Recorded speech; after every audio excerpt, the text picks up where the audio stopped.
tool you begin with is language. So they understood that language was a tool. But without that tool, people can't read. Our whole religion is based on iqra, on literacy. And yet, we have some of the highest illiteracy rates in the world. But literacy is not knowing how to take a piece of paper and read a sentence. Literacy is the ability to really analyze what's being said. And this is extremely important to understand, that many people do not know how to read. They simply don't know how to read. They can read the book from cover to cover, and they could read it out loud and not make any mistakes. But if the book is worth reading, the author spent an incredible amount of time structuring that book, thinking about that book, and putting the book together. And this is why certain books are still with us today after centuries. Much of the great classical tradition of Islam arose out of the most brilliant minds in human history. When they write, they're taking you from one point to another point, and there is a journey.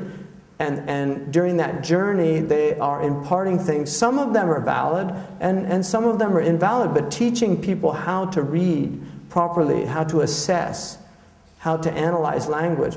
If you don't know grammar, there's a major problem, and I'll give you one example. I translated a book called, a creed called the Tahawiyya.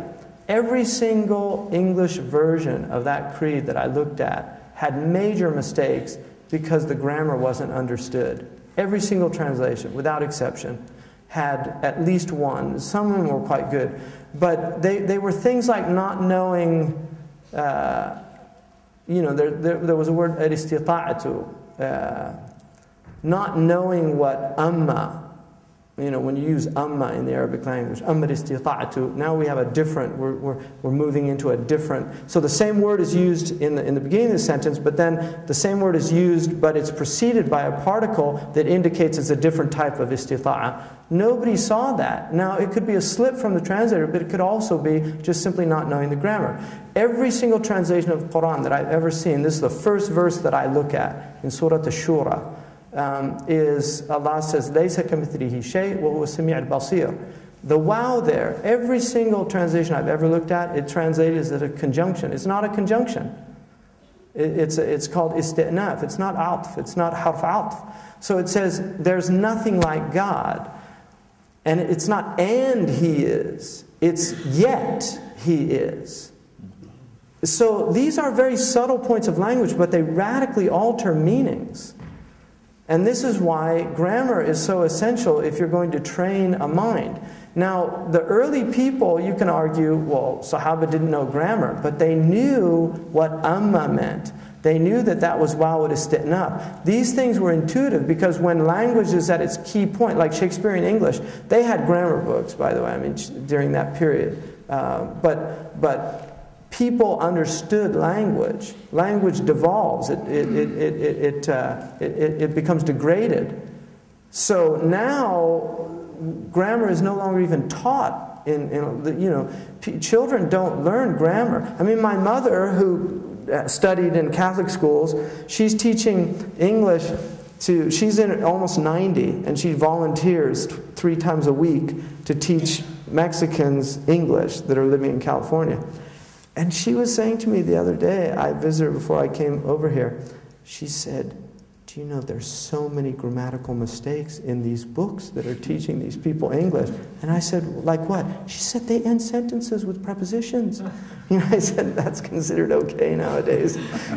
But it's like she grew up in a period, because she was trained by nuns, where these things were taken really seriously. Some of them are pedantic, no doubt. But the point is that people no longer learn these rules anymore, and so language is much more fluid now than it's ever been, right? I mean, people are speaking language, and these are becoming rules, acceptable discourse. Language obviously changes, but the Arabic language, because of the nature of the Quran, has a fixed grammar.